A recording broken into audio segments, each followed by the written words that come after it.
Bueno, buenos días. Vamos a ver el tema de contador público como síndico societario. Esto van a ver que está la bibliografía en la RT 55, la cual modifica la RT 15 y deroga la RT 45. Estas son normas sobre la actuación del contador público como síndico societario. También pueden tener información en el libro de la TUCA, Auditoría, Conceptos y Métodos, y va a estar también en la Ley General de Sociedades, la 19.550. Capítulo 789 y artículos pertinentes.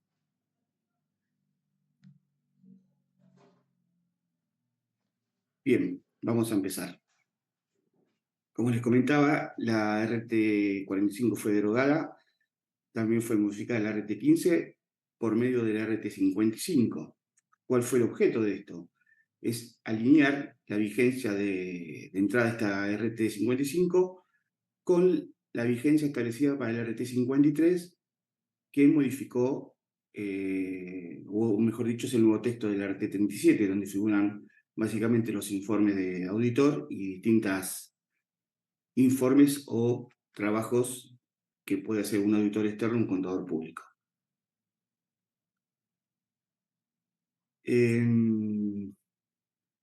La vigencia de esta RT 55 va a ser para la provincia de Buenos Aires, para los ejercicios o periodos intermedios cerrados a partir del 30 de junio de 2023, inclusive, pero tiene una condición que admite la utilización por anticipado en ejercicios o periodos intermedios en los que se da la aplicación de la RT 37 modificada por la RT 53.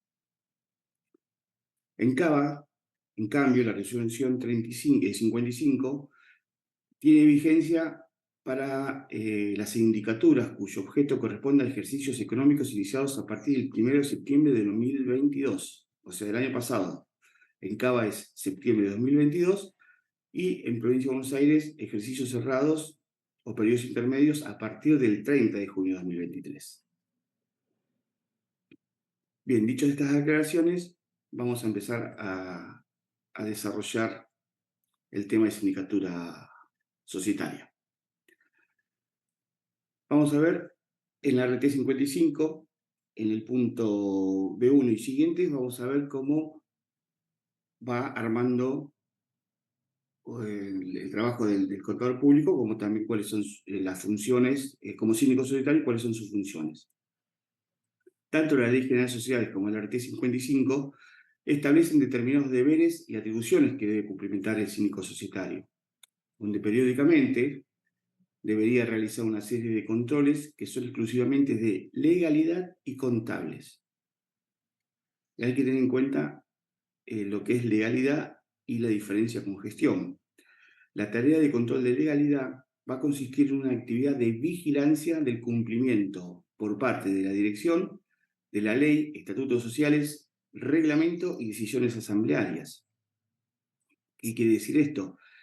Que va a vigilar las funciones de la dirección se ejerzan, se realicen, se lleven a cabo dentro de un marco jurídico, como lo es afirmar que el control de la legalidad se va a relacionar con las reglas de funcionamiento que están establecidas en la Ley General de Sociedades y con las normas que resulten de aplicación de la actividad decisoria que es asumida por la dirección. La dirección es el órgano de gobierno de la administración de la sociedad. ¿Y dónde asume esta actividad decisional? En las reuniones que el síndico debidamente convocado estuviera presente, en las reuniones de directorio y de asamblea de accionistas, que también lo vamos a ver. La diferencia con las decisiones de gestión o el control de gestión de directores es porque el síndico lleva a cabo los controles de legalidad. De gestión no. ¿Por qué? Porque no va a tomar o no puede, no está habilitado o no tiene injerencia a reformular o en las decisiones que toma el directorio en la parte de actividad económica comercial de la empresa. Eso ya no le corresponde. Respecto al cumplimiento de las tareas de índole contable, desde nuestro punto de vista como contadores públicos, el síndico deberá actuar sobre la base de normas de auditoría emitidas por los órganos profesionales. En consecuencia, el síndico debería examinar que las decisiones tomadas por la dirección cumplimenten las normas que son esencialmente relativas o inherentes a dichas decisiones, que esas decisiones se adopten de acuerdo con las mayorías que requiere el estatuto o los reglamentos de la sociedad. Fíjense que acá está analizando lo que es el estatuto, la parte legal, la implementación de lo que dice el estatuto. Que estas decisiones sean transcritas en los libros respectivos, en el libro de actas respectivo, directorio o asamblea. Que se contabilicen adecuadamente las registraciones contables, asientos diarios, el libro inventario y balance, que esté correctamente copiado, correctamente rubricado, que no haya enmiendas. Toda la parte legal en sí misma. Cuando no se cumpla todo o parte de la sección o lo relativo a la legalidad, el síndico deberá informarlo a los directores, haciendo la correspondiente manifestación formal y lo pondrá en conocimiento de los accionistas, quienes son el órgano de gobierno de la sociedad, son los dueños de la sociedad.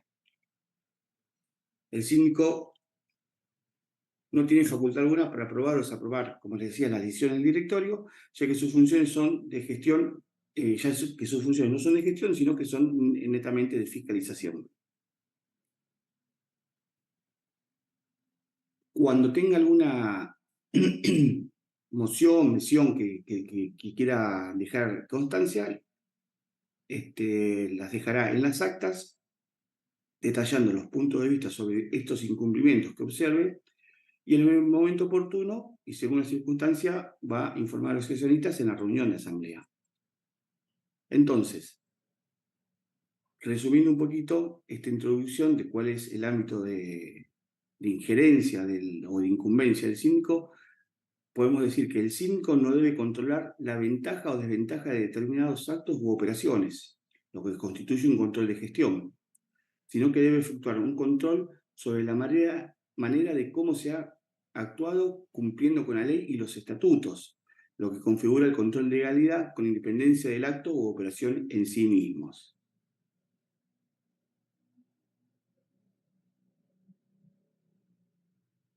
En su función de síndico para poder cumplir con los controles contables van a abarcar tanto la auditoría de los estados contables como las revisiones contables periódicas, los asientos diarios,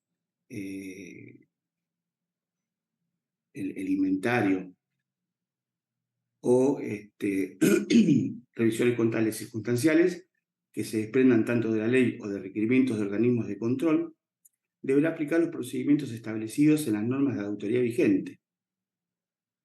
¿Qué me refiero cuando hablo de normas de auditoría vigente? Que la RT 55 en el punto B4, el síndico como auditor contable o síndico que no sea auditor contable, que no deba aplicar las normas internacionales de auditoría, o sea, la RT 32, tiene que aplicar la RT 37 modificada por la RT 53. O mejor dicho, si el síndico está obligado a utilizar las normas internacionales de auditoría, debe aplicar la RT 32.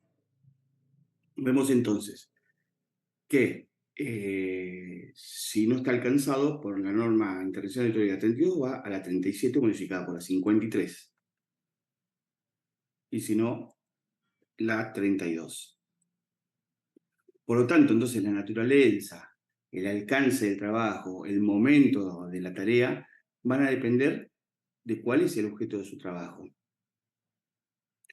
Por ejemplo, las revisiones trimestrales previstas en la ley, los estados contables anuales, la memoria de la dirección, la distribución de dividendos anticipados, como también puede ser aumento o reducción de capital. Como vemos, vamos a a repasar un poquito cómo es la conformación de los órganos sociales. Tenemos el gobierno, el órgano del gobierno, que es la asamblea de accionistas, los dueños, los que hacen el aporte del capital.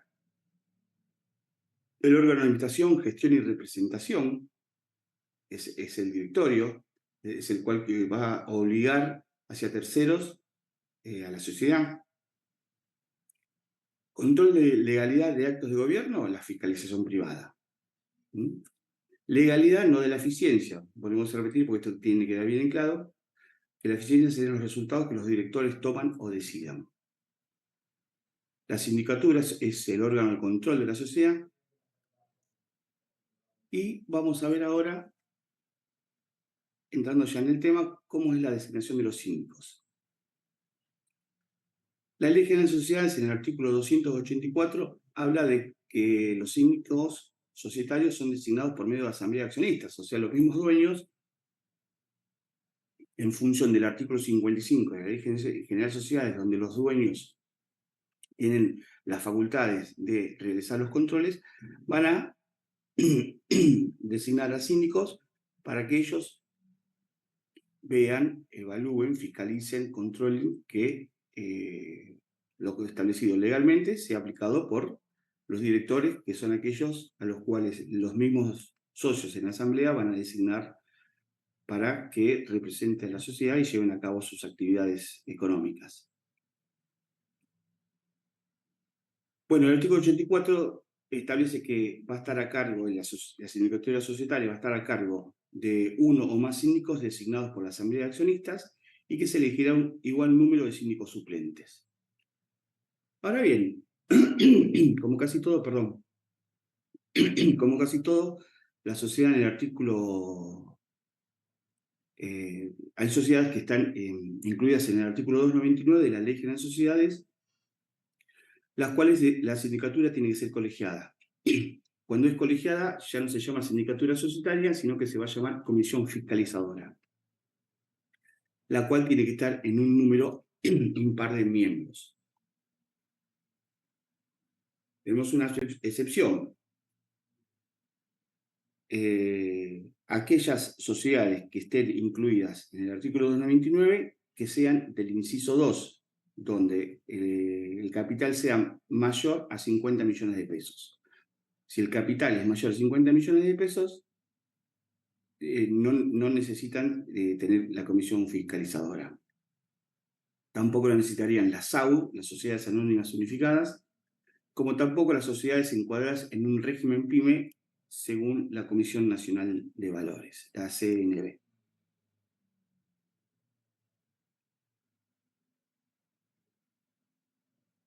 Obligatoriedad, como veníamos comentando recién, el artículo 299, salvo estas tres excepciones. ¿Qué significa, cómo se interpreta el artículo 299? El artículo 299, como les comentaba, establece cuáles son las entidades sujetas a fiscalización estatal permanente. El órgano de fiscalización estatal permanente, vamos a saber que, según la jurisdicción, vamos a tener un órgano de contralor. Por ejemplo, en Cava es la IGJ, la Inspección General de Justicia, y en Provincia de Buenos Aires es la DPPJ, Dirección Provincial de Personas Jurídicas. Es el órgano de contralor en estas jurisdicciones. ¿Qué quiere decir que esto? Que el Estado puede y debe pedir información que estime necesaria cuando lo crea necesario sobre la marcha de estas empresas. Va a pedir también tanto legal como contable.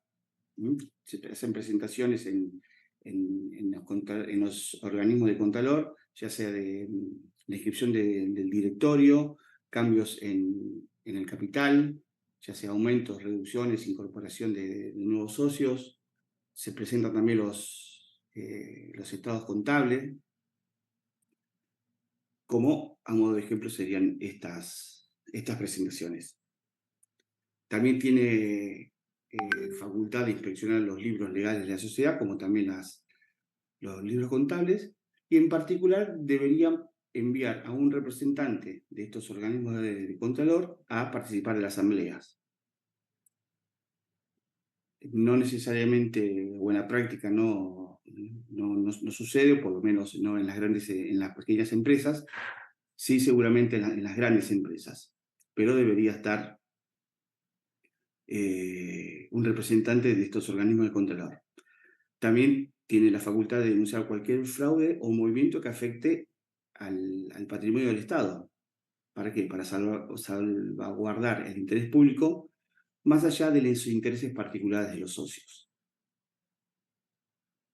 Vemos entonces que, luego de explicar esto, cuáles son las sociedades con fiscalización estatal permanente, son aquellas que hacen oferta pública de sus acciones o debentures, capital superior a un monto actual de 50 millones de pesos, recuerden la excepción, sociedades de economía mixta con participación estatal mayoritaria, realizan operaciones de capitalización, ahorro o en cualquier forma requieran dinero o valores al público con promesa de prestaciones o beneficios futuros,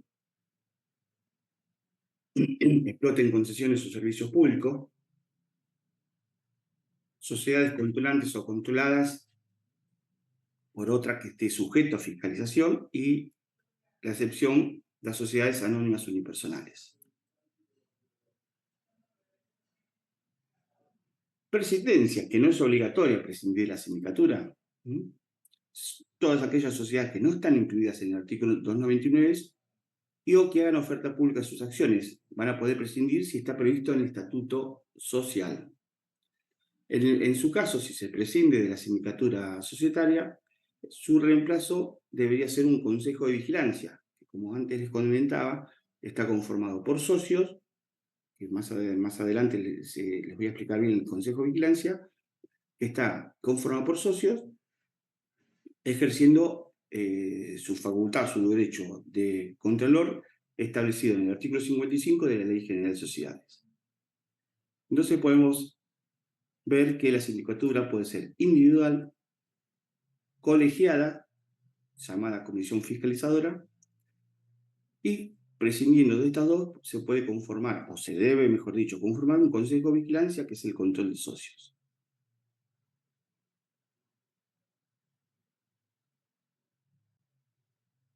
Tenemos que tener en cuenta ahora cuáles son los requisitos que se requiere para poder ser o ejercer las funciones del síndico.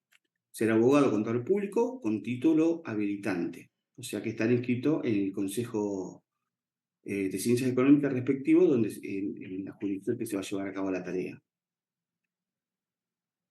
Puede ser una sociedad con responsabilidad solidaria constituida exclusivamente por este tipo de profesionales y tienen que tener domicilio real en el país.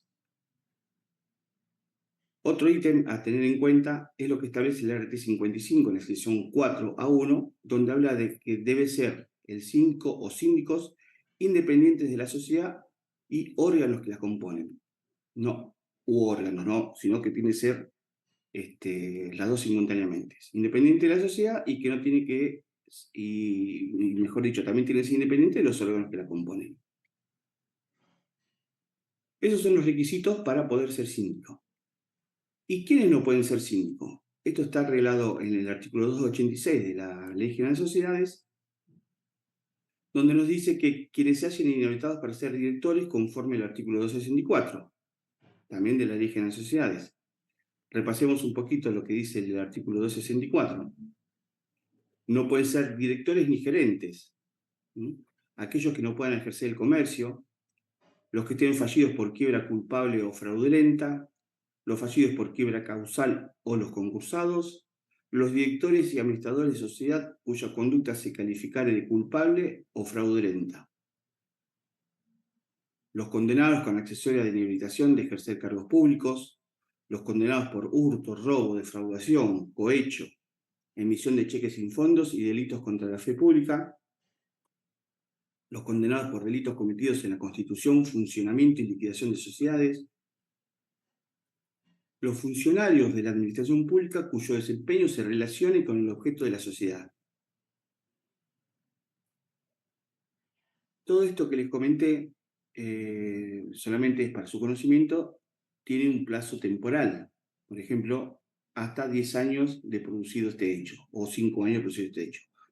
Pero bueno, no se los nombre porque tampoco se les va a estar pidiendo cuántos años después de una quiebra fraudulenta puede ser síndico. Pero eso solamente es un repaso del artículo 64 de ver quiénes no pueden ejercer el cargo de sindicatura.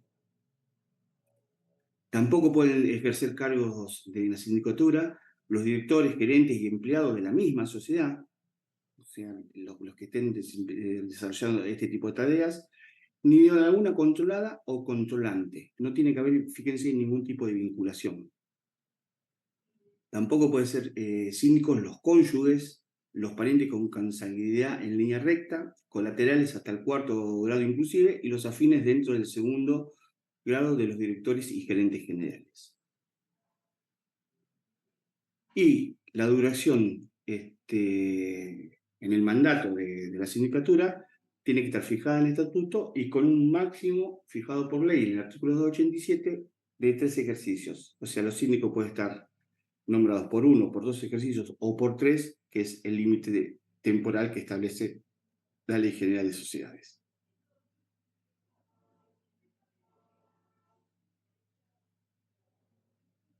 Independencia. En función de lo que venimos hablando, ¿cuáles son las condiciones básicas para el ejercicio de la sindicatura? RT 55, sección 4A1.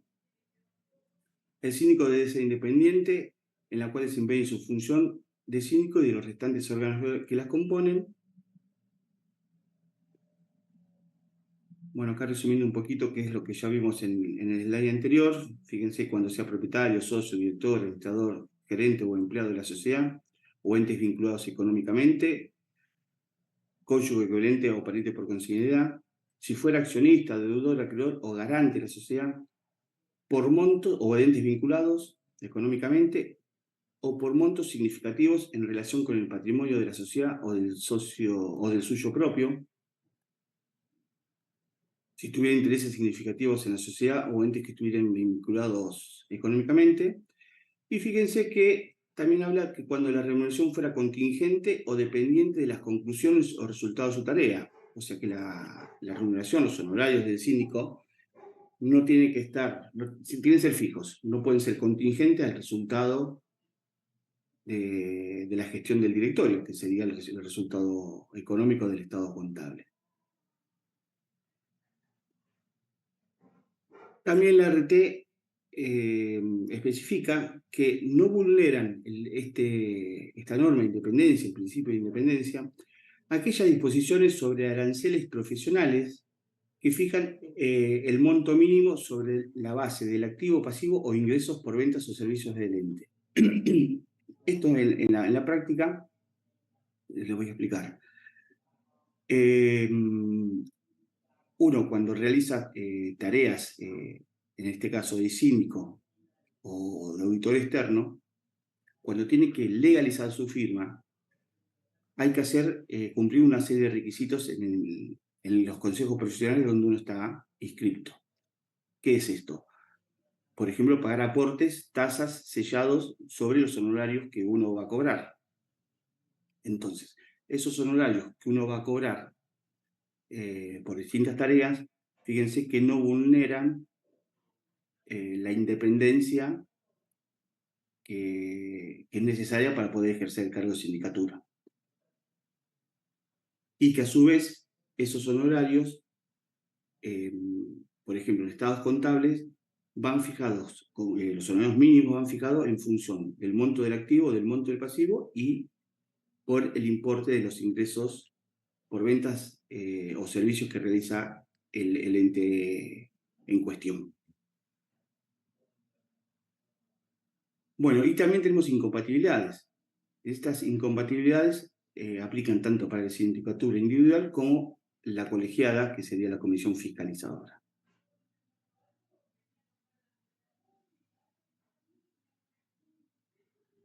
Continuando con el tema de la remuneración, que está establecida en el artículo 292, que nos dice que la función del síndico es remunerada y que la remuneración no estuviera determinada por el estatuto, lo será por asamblea. Si la remuneración no viene establecida ya taxativamente en el estatuto, la asamblea, cuando los designa los síndicos y síndicos, o el conjunto de síndicos, no síndicos suplentes porque no están en ejercicio, no tienen horarios.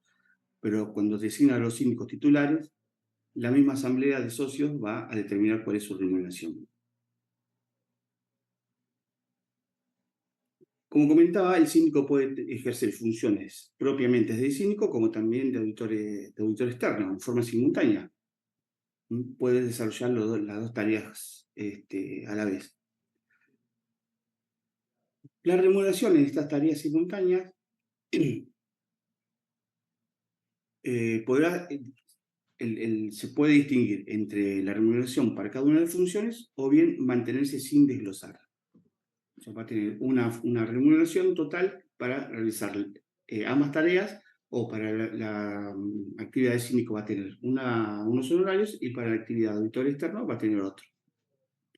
En el caso de que no sean desglosadas, no se separen estos honorarios, es aconsejable que el síndico dirija una nota a la sociedad indicando que sus honorarios por el desempeño de sus funciones específicas de síndico van a ser remuneradas y que van a estar incluidas en los correspondientes a su rol de auditor. ¿Sí? Es mejor, fíjense que vamos a ir viendo que por distintas situaciones el síndico va a emitir notas dirigidas a la sociedad, o va a solicitar notas a la sociedad por algunas tareas que va a llevar a cabo.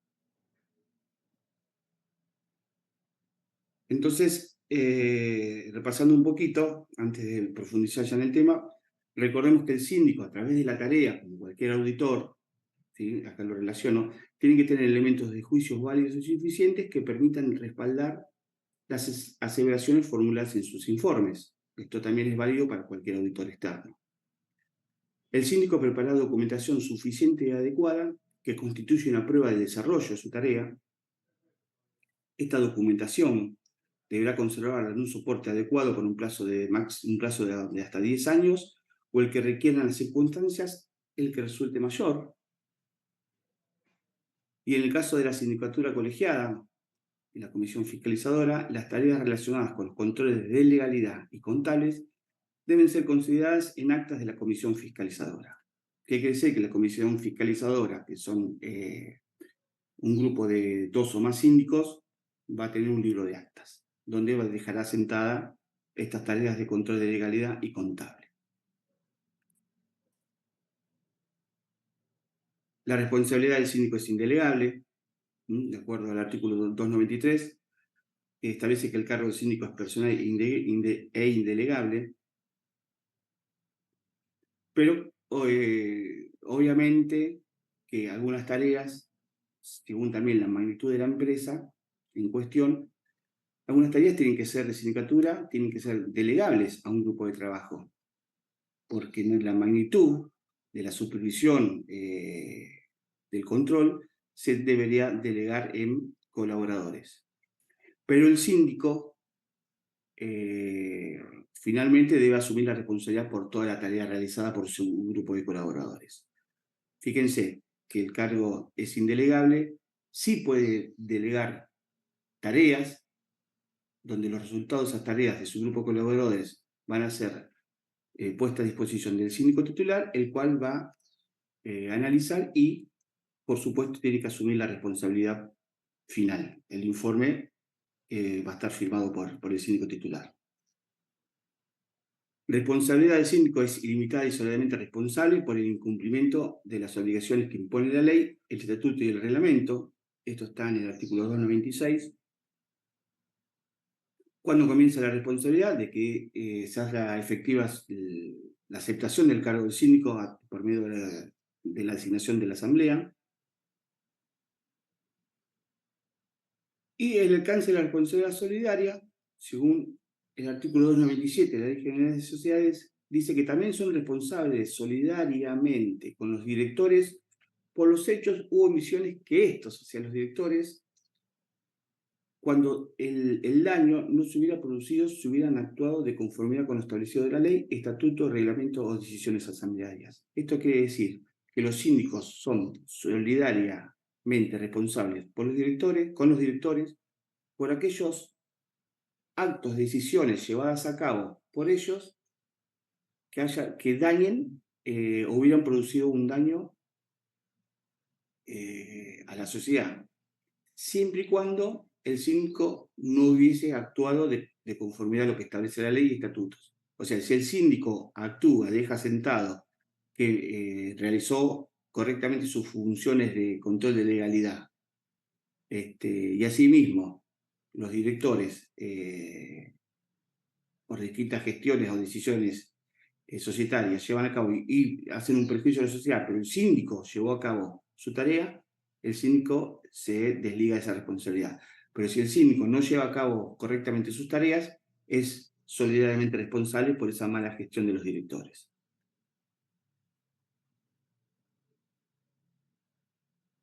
Cuando el síndico se aparta, o mejor dicho, en la práctica, cuando asume la responsabilidad solidaria, en el caso de que se tienen que dar simultáneamente dos situaciones, ¿sí? Cuando, por ejemplo, como les comentaba recién, que van a ser solidariamente responsables con los directores cuando no cumplan con su tarea de control de legalidad.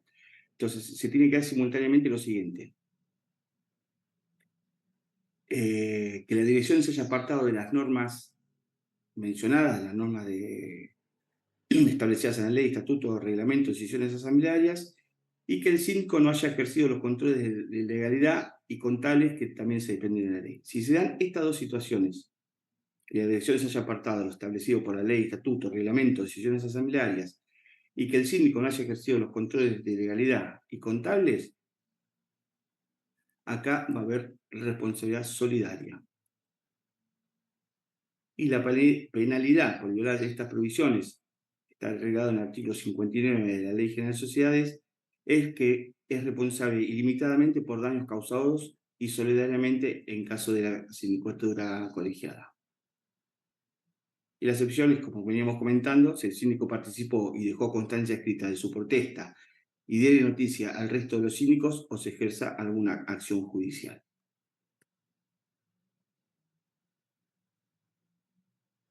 Responsabilidad de la sindicatura. El criterio general es que son ilimitadas y solidariamente responsables, como vimos recién en el artículo 296. Cumplimiento de las obligaciones. ¿Desde cuándo es responsable y hasta cuándo es responsable el síndico? El síndico tutelar es desde que acepta, como les comenté, su designación, que es aprobada por la Asamblea de Accionistas, hasta el fin de su mandato.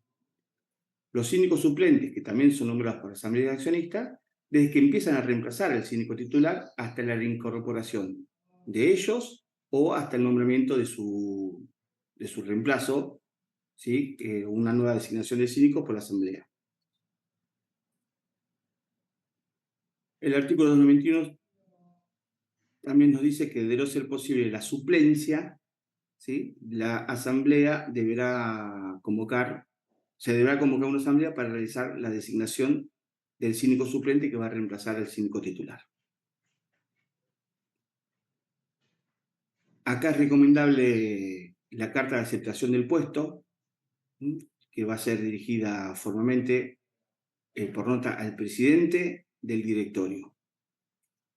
Esta carta de aceptación está en el anexo 5 del RT 55. Hay un modelo que es ilustrativo que puede ser modificado.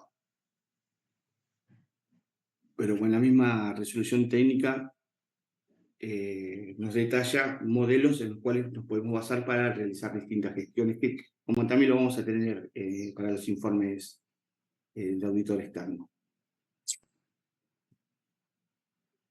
También tenemos la carta de dirección, que es el modelo 7, donde el síndico va a pedir a la dirección que cada vez que deba emitir un informe sobre estados contables anuales y pedidos intermedios, respecto a aquellas manifestaciones que van a estar reflejadas en los estados contables, o bien a la efectividad de la estructura y del sistema del control interno, va a solicitar la carta de dirección. Esta carta de dirección también está un modelo en el anexo 7 del RT 55. Y vemos que también puede puede pedir a la dirección la carta de la dirección, la cual va a estar emitida en papel membretado de la sociedad, dirigida al síndico, debe referirse a hechos que afectan a estados contables, incluyendo hechos hasta la fecha de fin del informe del síndico, y suscrita por quien firmará los estados contables. ¿Quién de la empresa va a firmar los estados contables? Esto está en el, ya les digo, me parece que estaba en el artículo, en el anexo 7. En el anexo 7 está. Acá me faltó completarlo.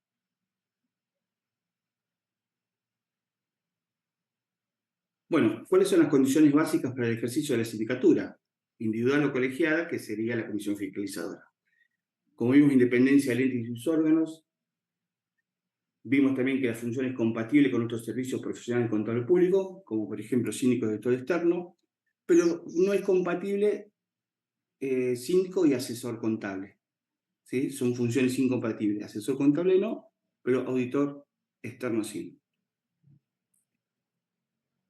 Al asumir como síndico, es aconsejable, según el anexo, el modelo del anexo 4, solicitar, o mejor dicho, obtener la carta de indemnidad. ¿Qué entendemos por la carta de indemnidad?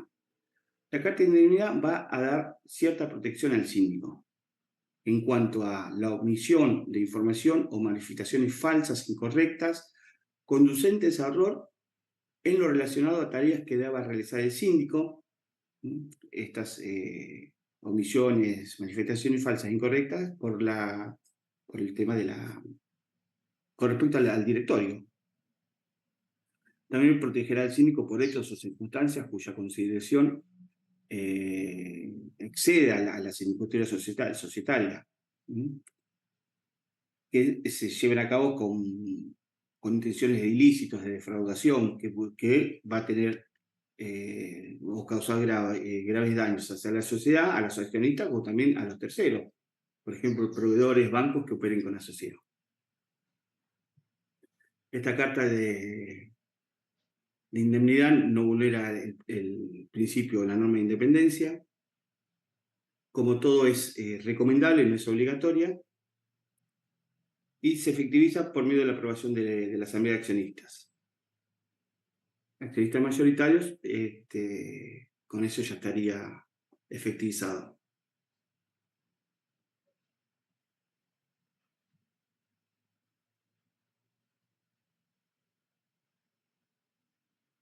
Entonces repasemos nuevamente un poquito acá en el slide. Es la vigilancia del cumplimiento de los estatutos, la ley y el reglamento. Por ejemplo, la transcripción en el libro de actas, la contabilización adecuada, el cumplimiento de requisitos legales y reglamentos pertinentes. No controla las ventajas o desventajas de los actos del directorio, el control de gestión, sino solamente legalidad, y debe informar a los directores en las actas y o ponerlo en conocimiento de los accionistas.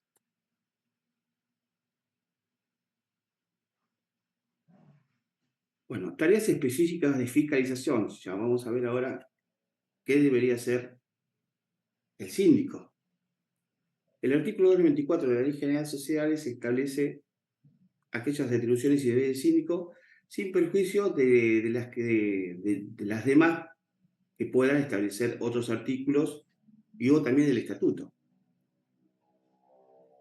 Que sería fiscalizar a la sociedad, a cuyo efecto va a examinar los libros y documentación contable o legal siempre que lo juzgue conveniente y por lo menos una vez cada 3 meses. Una vez cada 3 meses tiene que hacer estos controles. De forma sorpresiva, no hace falta estar notificando. Verificar también una vez cada 3 meses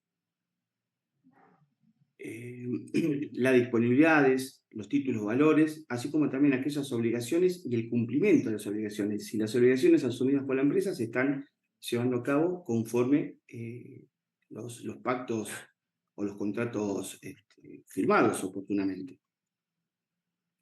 Y solicitar la confección de balances de comprobación.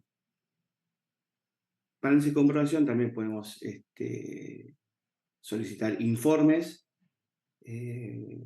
solicitar extractos bancarios mayores, como para ver cómo están las registraciones contables.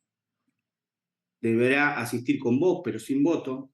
No puede votar, pero sí puede opinar a las reuniones de directorio, comité ejecutivo y de asamblea, para lo cual tiene que ser citado. Si no es citado, él va a solicitar que sea admitido en esas reuniones. También deberá controlar la constitución y subsistencia de garantía de los directores y recabar las medidas necesarias para corregir cualquier irregularidad. La garantía de los directores sobre directores titulares, donde tienen que, puede ser, depositar, dejar a disposición de la sociedad, o en la práctica se utiliza mucho la póliza de caución, donde se va a depositar o se va a hacer una póliza en favor de la sociedad por un monto X como garantía de las decisiones o de los perjuicios que pueda llevar a cabo la gestión de sus directores. Sería como un seguro de mala praxis, por decirlo de alguna manera, para una mejor interpretación. Deberán presentar a la Asamblea Ordinaria un informe escrito y bien detallado, fundado sobre la situación económica y financiera de la sociedad. Tiene que opinar sobre la memoria, o dictaminar sobre la memoria, el inventario, balance y los estados de resultados. Suministrar información a los accionistas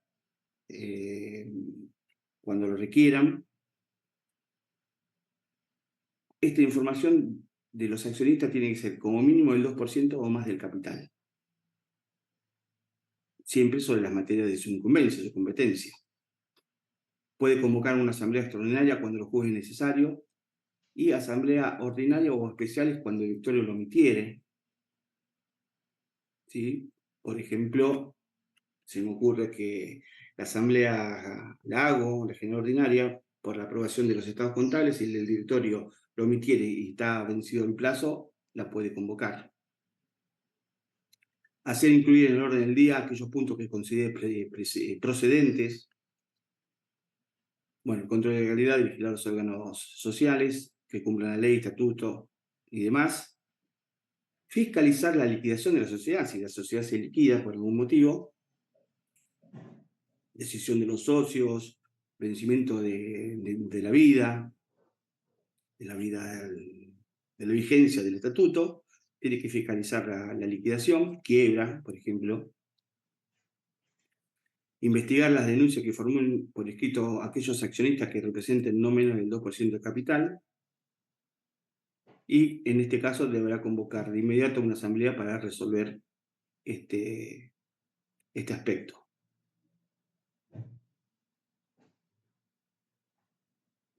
Otras funciones legales es la fiscalización de la administración, donde va a fiscalizar los contratos celebrados entre los directores y la sociedad.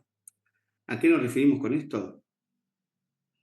Que por ley, el artículo 271, el director va a poder celebrar con la sociedad cualquier tipo de contratos que sean de la actividad en la que opere la sociedad y siempre que se concerten en las mismas condiciones de mercado.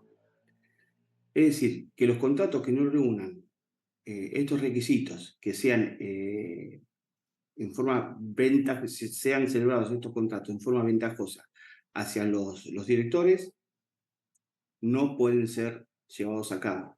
Solo podrán celebrarse, en este caso, previa aprobación del directorio o el síndico lo apruebe. Si no hay aprobación del directorio ni habilitación para llevarlo a cabo por el síndico, no puede llevarse a cabo este tipo de contratos. Y de estas operaciones se tiene que dar participación o conocimiento a la asamblea. Si no hacen caso omiso de esta norma, de esta reglamentación, y se llevan a cabo los contratos, los directores o la sindicatura, en su caso, van a ser responsables soberanamente por los daños y perjuicios ocasionados a la sociedad.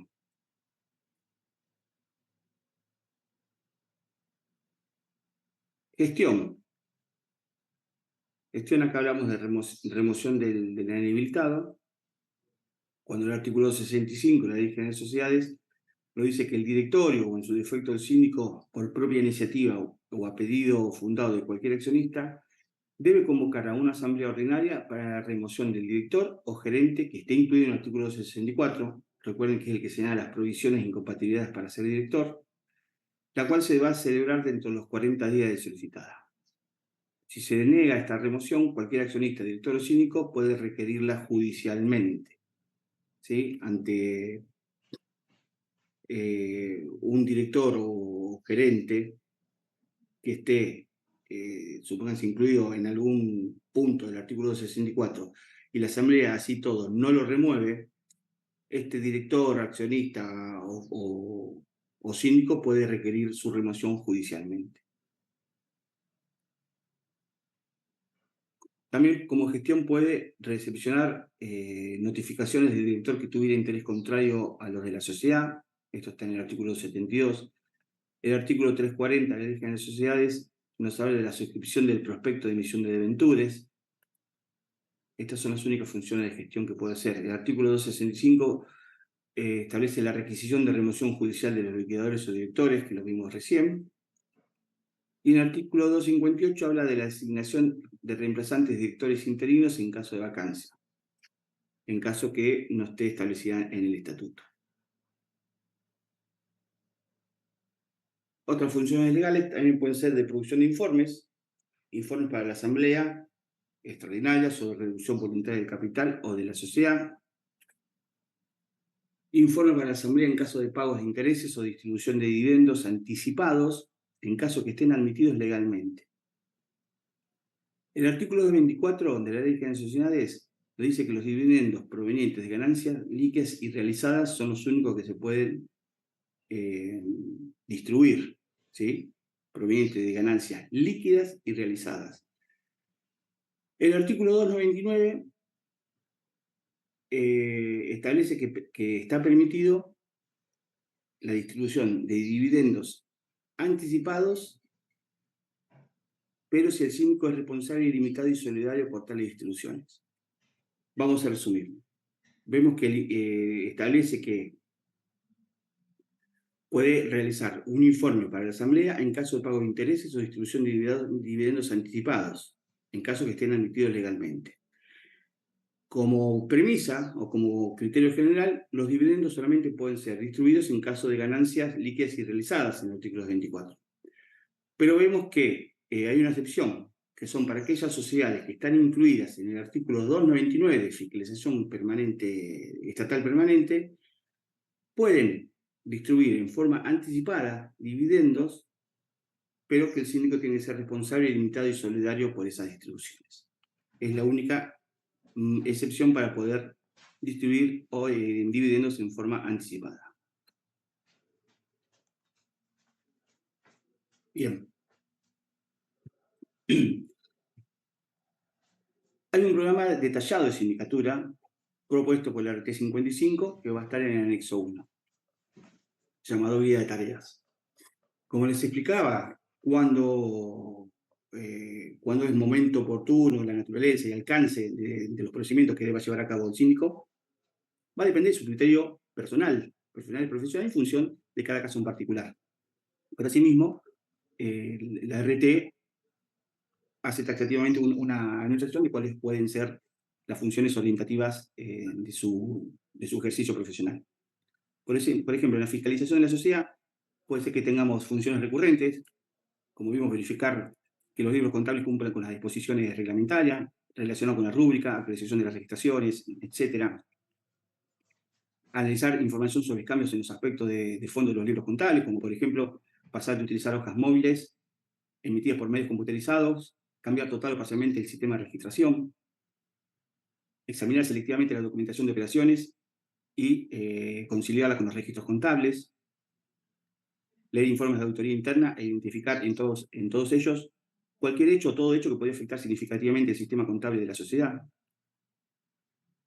obtener información de funcionarios autorizados sobre cambios en el sistema contable, realizar seguimientos relacionados al sistema o mejoras del sistema contable, cuando se lleven o se preparen estados contables trimestrales y se requiera participación, deberá cumplir con los procedimientos establecidos por las normas de la FAPSE, de la Federación Argentina de Consejos Profesionales de Ciencias Económicas, para la revisión de estados contables.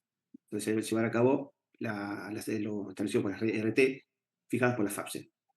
Y si existe una comisión fiscalizadora, deberá documentar el resultado de esas revisiones en el libro de actas de la comisión. En relación a verificar disponibilidades y obligaciones y su cumplimiento, efectuar arqueos de caja y títulos de valores, revisar conciliaciones bancarias, controlar el cumplimiento de las obligaciones mediante análisis selectivos de saldos.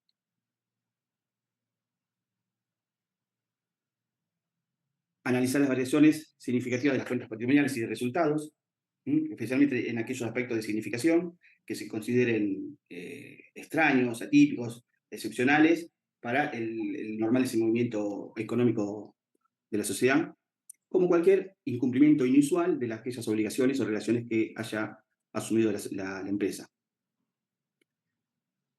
Deberá leer o se propone que lean los informes periódicos de la gerencia del director sobre la evolución y situación de la sociedad y identificar aspectos significativos, leer los contratos comerciales o financieros que haya asumido los directores representando a la sociedad, leer informes gerenciales, análisis de operaciones de la sociedad, verificar que se cumplan y que se lleven a cabo en función de lo establecido en su control de legalidad. Otras que ya hemos mencionado es asistir a las reuniones de la dirección, en caso del comité ejecutivo, asamblea general ordinaria o asamblea general extraordinaria, leer las actas de dichas reuniones y verificar el cumplimiento de los requisitos legales, estatutarios y reglamentarios, y verificar que sean correctamente transcritas en los libros, que estén estos libros rubricados, y a su vez que las actas estén firmadas.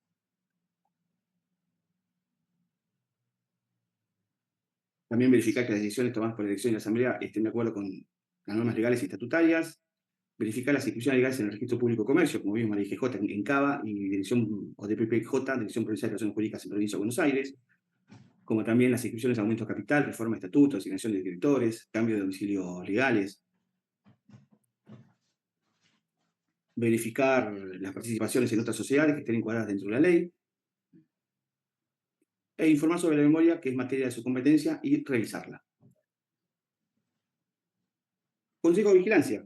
Como les expliqué oportunamente, hay situaciones en las cuales se prescinde de la sindicatura en pos a la creación de un consejo de vigilancia, el cual va a estar conformado por los accionistas en números impares entre 3 y 15 miembros.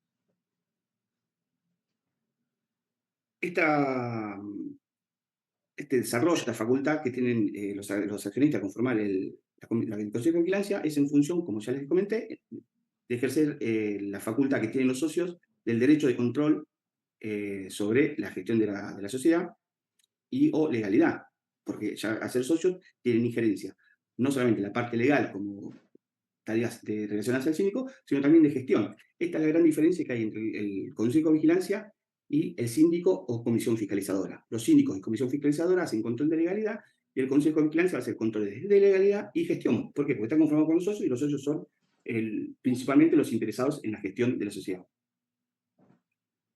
Funciones: fiscalización, gestión del directorio, diferente a la sindicatura, como les comenté, pueden examinar la contabilidad social, bienes sociales, realizar arqueos directamente por peritos que designen, recabar informes sobre contratos celebrados, acá vimos todo hablando en la parte legal, también por lo menos trimestralmente, y el directorio presentará al Consejo un informe escrito acerca de la gestión social. Esto es diferente. Fíjense que trimestralmente el directorio deberá presentar al Consejo de Vigilancia un informe escrito sobre la gestión de la sociedad. Pueden convocar asamblea cuando estime conveniente o lo requieran accionistas que no sean mínimos del 5% del capital, o menor si es permitido por el estatuto. Esto está en el artículo 236. El estatuto puede prever que determinadas clases de contratos no puedan celebrarse sin la aprobación del Consejo de Vigilancia. Está relacionado también con aquellos contratos que sean en ventaja para los directores o gerentes de la sociedad. El estatuto puede prever que algunos tipos de contratos sean autorizados por el Consejo de Vigilancia. Pueden presentar a la Asamblea observaciones sobre la memoria del directorio y sobre los estados contables. Pueden designar comisiones para investigar o examinar denuncias de accionistas y cualquier función o demás funciones y facultades atribuidas a la sindicatura societaria.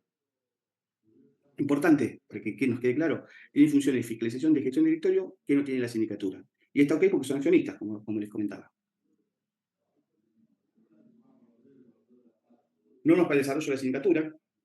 Vemos que hay una gran diferencia Esto lo puedo asociar como cuando vimos en la otra clase empresa en marcha, que se llamaba o se denominaba antes, por medio de la modificación del RT53 se llama empresa en funcionamiento. Bueno, acá el RT55 cambia la palabra o la frase papel de trabajo por documentación. O sea, los papeles de trabajo que conocemos a partir de la implementación del RT55 se deja de llamar papel de trabajo y se llama documentación. Esta documentación tiene que ser suficiente y adecuada, que constituyen pruebas de desarrollo de la tarea de asignatura, en la cual la deberá conservar en un plazo de 10 años o mayor si lo requieren las circunstancias, esto ya lo habíamos visto, y esta documentación deberá contener la descripción de la tarea realizada, todos los datos y antecedentes recogidos durante el desarrollo de su actividad, de su tarea, ya sea que se tratara de aquello que el síndico hubiera preparado o del que hubiera recibido terceros. O sea, toda la información que el síndico prepare o bien que recabe de terceros, ya sea internos o externos a la sociedad, toda esta información tiene que estar archivada junto con el resto de la documentación que va a respaldar su tarea. Y también esta documentación deberá contener una conclusión particular y general de las tareas realizadas. Ahora bien, cuando el síndico no es auditor externo, el síndico se puede basar en el informe de auditoría o revisión que haya hecho el auditor externo, sin que esto lo exima de responsabilidad total que debe asumir en virtud de la ley. Porque recuerden que la ley faculta o le da como tarea al síndico la fiscalización legal y contable. Si el síndico se va a basar en la tarea de un contador público, siendo auditor externo, porque el síndico, supóngase, es abogado y no puede ejercer las dos funciones, si se basa en esa documentación, no lo exime de su responsabilidad. ¿Sí? En el caso del que el síndico no esté de acuerdo con el informe del auditor externo, deberá llevar a cabo aquellos procedimientos que estime necesarios como para poder hacerse de la información que él considere que es correcta.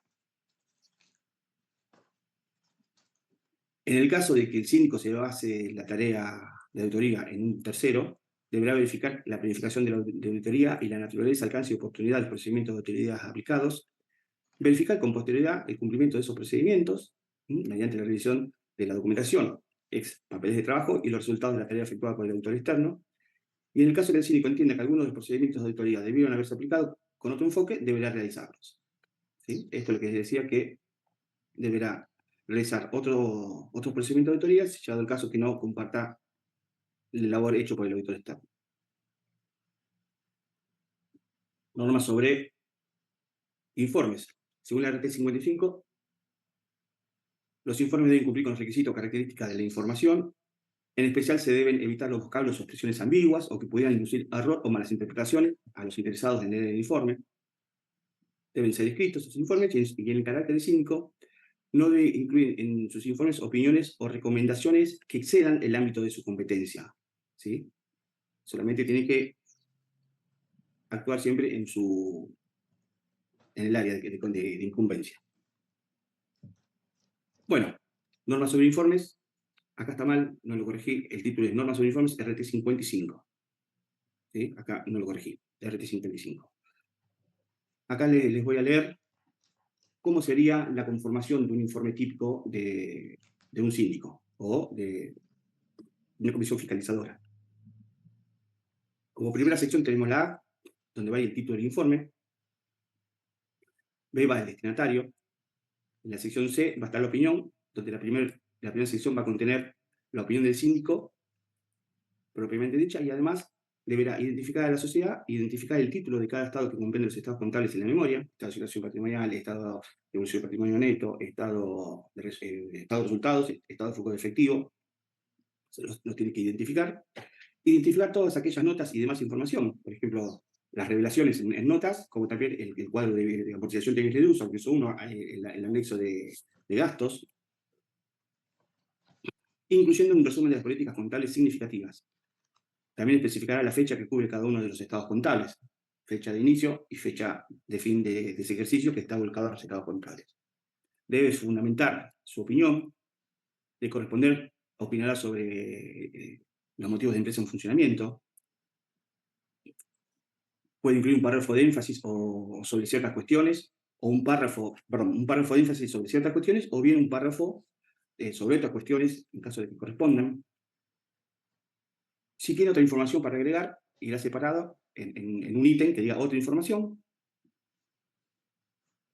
Deberá establecer u opinar sobre la responsabilidad de la dirección en relación con los estados contables. Esto básicamente es que es responsable la dirección por la emisión de los estados contables. ¿Cuál es la responsabilidad del síndico con relación a la auditoría o la revisión de los estados contables? Si el síndico es auditor externo o bien se basó en la tarea del auditor externo. También tendrá que tener un apartado donde informe sobre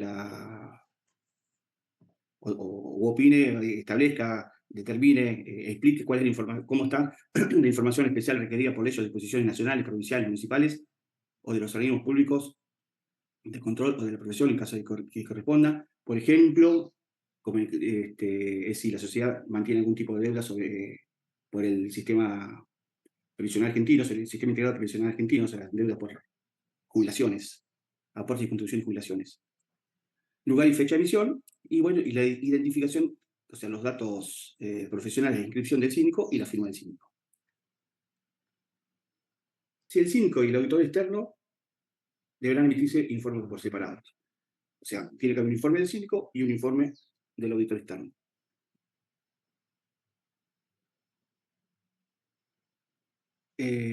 Documentación a ser presentada a distintos organismos de controlador, por ejemplo, la aduana y la FIP, tiene que dejar claramente definida, bien detallado, bien y claro cuál es la responsabilidad que asume con respecto a esa documentación. O sea, toda documentación que soliciten, por ejemplo, la aduana, la FIP, ARBA, el organismo que sea, el síndico tiene que dejar bien en claro cuál es su responsabilidad asumida en esa información que se va a brindar a terceros ajenos a la sociedad. En todos los casos, cuando el síndico se encuentre vinculado con la memoria y los estados contables destinados a ser presentados al tercero, debe quedar en evidencia en todas las páginas que componen dichos estados, o sea, todas las páginas, todas, firmadas y aclaradas, la relación que con respecto a ellos tiene este profesional, o sea, tiene el síndico. En ningún caso el síndico debe incorporar a dicha documentación únicamente sus firma y sello. ¿Sí? Vieron que en los estados contables, por ejemplo, está la firma y sello del profesional. Bueno, acá lo que está explicando el RT es que además de la firma y sello, tiene que dejar claramente asentado cuál es la responsabilidad que asume con respecto a esa información. Como les decía, la sindicatura y la externa requieren informes por separado. Bueno, sí, esto es parte de lo que ya les había comentado. RT 55, en la segunda parte, en la sección cuarta, normas particulares, apartado C, normas sobre informes. Bueno, habla que tiene que estar destinados a accionistas, que la tarea fue efectuada de acuerdo con las normas de sindicatura vigentes, afirma que la información es responsabilidad del directorio, siempre el directorio es responsable de la información que uno audita o que uno fiscaliza en el caso del síndico. Aclarar la responsabilidad del síndico sobre los estados contables, por su responsabilidad, describir brevemente ciertos aspectos aclaratorios de las normas de auditoría y de revisión aplicadas, afirmar que se realizó el control de legalidad correspondiente a la información analizada, tiene que enfatizar que no es responsable del síndico el control de gestión, tiene que dejar bien y claro que solamente hace el control de legalidad y no de gestión, y tiene que opinar o hacer una conclusión referida sobre los aspectos significativos de los estados contables. En el caso de la opinión fiscalizadora, puede y debe ser firmado por uno de sus miembros, previa aprobación del acta, donde se va a designar al síndico firmante. La comisión fiscalizadora tiene que hacer mención del cumplimiento o no de restantes obligaciones, por ejemplo, que están detalladas en el artículo 294, cuando sea requerido por organismos de control. No deberá aconsejar curso de acción alguna a los accionistas sobre los estados contables, abstenerse de opinar de proyecciones y otros hechos futuros de memoria, hacer referencia al informe del auditor externo cuando el síndico se basa en su labor. ¿Sí? Cuando el síndico se basa en la labor del auditor externo, tiene que dejar sentado que el control contable lo hizo en función de la tarea de otro profesional. Fíjense que acá está hablando que si el auditor externo emitió una opinión modificada o incluyó un párrafo de énfasis sobre ciertas cuestiones y o sobre otras cuestiones, el síndico deberá incluirlas en su informe, salvo que no participe de tal opinión o no coincida en la necesidad de inclusión de dichos párrafos. Si coincide, lo tiene que incluir ese párrafo de énfasis o de otras cuestiones.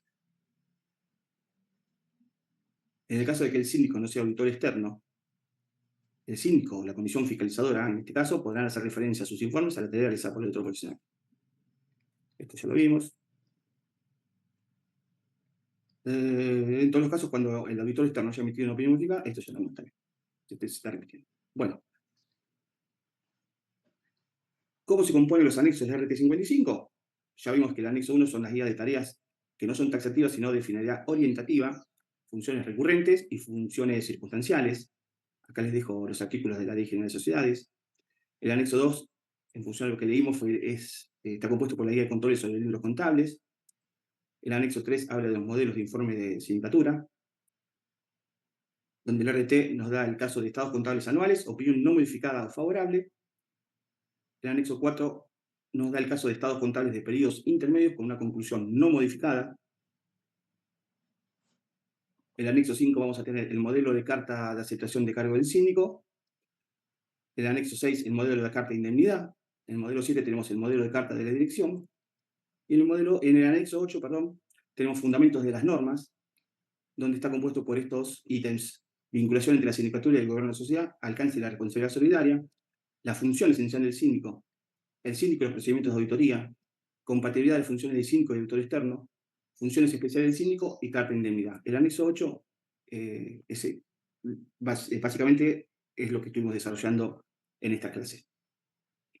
Bueno, con esto doy concluido la clase de sindicatura societaria y bueno, voy a habilitar el foro donde voy a dejar distinta documentación e información para que ustedes puedan profundizar más en el tema. Bueno, muchas gracias.